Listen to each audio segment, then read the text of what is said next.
काशी के कोतवाल काल भैरव ने सीएम योगी के कान में क्या कहा? सीएम योगी ने काल भैरव के दर पर क्यों लगाई सेंचुरी? सीएम रहते 125 बार बाबा विश्वनाथ के दर्शन करने का राज क्या है? दोस्तों, यूपी के सीएम रहते योगी आदित्यनाथ की काशी यात्रा धार्मिक, आध्यात्मिक और राजनीतिक रहस्यों से भरी है। इस बार सावन के महीने में जब वो दूसरी बार बाबा विश्वनाथ के दर्शन करने काशी पहुंचे तो सीएम रहते बाबा विश्वनाथ का ये 125वां दर्शन और पूजन था। यही नहीं, इसी सावन उन्होंने काल भैरव के दर्शन और पूजन की भी सेंचुरी लगा दी। वीडियो में आपको बताएंगे कि आखिर काशी में योगी आदित्यनाथ की एक के बाद एक धार्मिक और आध्यात्मिक सेंचुरी लगाने का रहस्य क्या है। बस आप देखते रहिए द कर्मा। दोस्तों, योगी आदित्यनाथ जब से यूपी के मुख्यमंत्री बने हैं तब से औसतन साल में हर महीने कम से कम एक बार काशी का दौरा कर रहे हैं और हर बार वो बाबा विश्वनाथ के दर्शन जरूर करते हैं। 17 अगस्त 2024 को जब वो काशी विश्वनाथ धाम आए तो सावन के महीने में ही ये उनकी दूसरी यात्रा थी, जो सीएम बनने के बाद उनकी 125वीं यात्रा थी। सावन के पहले सोमवार को ही वो काशी आए थे और उस वक्त उन्होंने काशी विश्वनाथ धाम के साथ काल भैरव के दर्शन भी किए थे।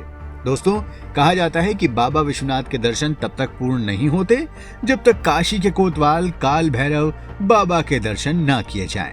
इसलिए सीएम योगी कुछ अंतराल के बाद काल भैरव के भी दर्शन करते रहते हैं। सावन के सोमवार को जब उन्होंने काल भैरव बाबा के दर्शन किए तो ये सीएम रहते उनका 100वां दर्शन था।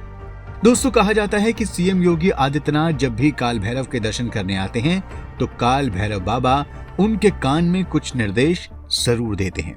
आपको जानकर हैरानी होगी कि जब काशी विश्वनाथ कॉरिडोर का निर्माण हो रहा था तब योगी आदित्यनाथ खुद निर्माण की एक एक चीज की निगरानी करते थे और इस निगरानी में काशी के कोतवाल काल भैरव बाबा उनकी मदद करते थे।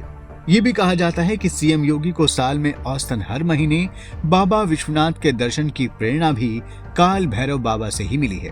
यही नहीं, इन्हीं की प्रेरणा से योगी आदित्यनाथ आदि योगी के दर्शन के साथ ही संकट मोचन मंदिर और दुर्गा कुंड स्थित दुर्गा मंदिर में भी कई बार दर्शन कर चुके हैं। वो काशी के संत रविदास मंदिर में भी कई बार जा चुके हैं।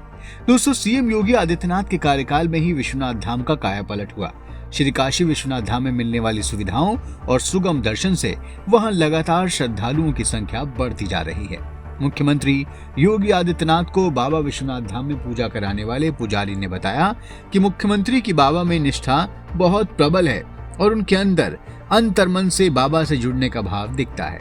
कहा जाता है कि योगी जी हमेशा देश, प्रदेश और लोक कल्याण के भाव से बाबा की पूजा करते हैं। दोस्तों, मुख्यमंत्री योगी आदित्यनाथ के काशी से खास रिश्ते की वजह एक और भी है। उनके गुरु महंत अवैधनाथ के समय से ही ये रिश्ता बना हुआ है। वो है वाराणसी के मैदागीन स्थित गोरखनाथ मंदिर। ये मंदिर उस गोरक्षपीठ से जुड़ा हुआ है जिसके महंत खुद सीएम योगी हैं।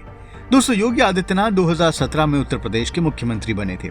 उत्तर प्रदेश जैसे बड़े राज्य की जिम्मेदारी बखूबी निभाते हुए भी योगी आदित्यनाथ कभी आध्यात्म और धर्म से दूर नहीं हुए। यही नहीं, उन्होंने राजनीति की चालें भी खूब चली। कहा जाता है कि 2024 के लोकसभा चुनाव में वाराणसी सीट से बीजेपी उम्मीदवार प्रधानमंत्री मोदी योगी आदित्यनाथ की आध्यात्मिक साधना और राजनीतिक कुशलता की वजह से ये सीट बचा पाए।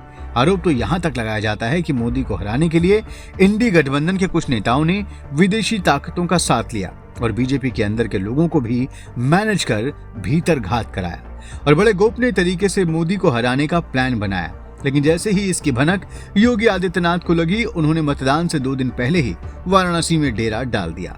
दोस्तों, वाराणसी में मोदी की हार से पूरी दुनिया में बहुत बड़ा मैसेज जाता और इसे सनातन की हार मान लिया जाता। वैसे तो बीजेपी के कई बड़े शीर्ष नेताओं ने मतदान के दौरान वाराणसी में डेरा डाला था, लेकिन कहा जाता है कि ये योगी आदित्यनाथ ही थे जिन्होंने मोदी की नैया पार लगा दी। हालांकि मोदी की जीत का अंतर 2019 के मुकाबले काफी कम रहा, लेकिन योगी के प्रयासों से मोदी चुनाव जीतने में कामयाब रहे।